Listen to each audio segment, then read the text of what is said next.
ចំឡាយព្រះបើកភ្នែក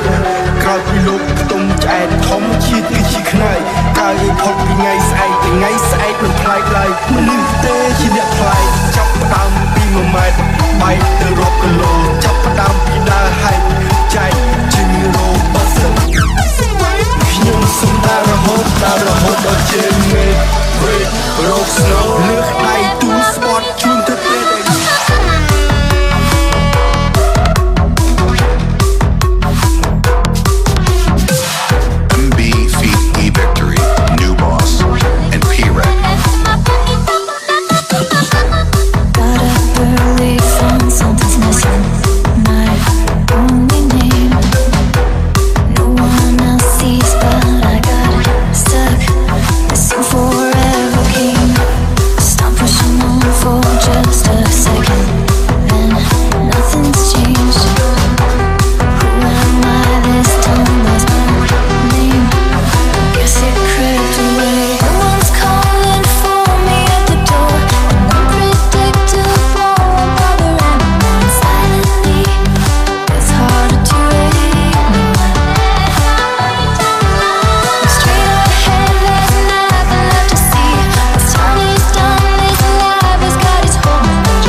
ដែលតែងដូចជុំម្នាក់ឯងអ្នកដែលលើកទឹកចិត្តគេតែងthíchលើកខ្លួនឯងឲ្យជីវិតទៅតាមខ្លែងទុកឲ្យខ្យល់អ្នកដាក់តែងអ្នកដែលចង់អង្គុយចាយឲ្យអ្នកដែលស្រែកអង្គុយ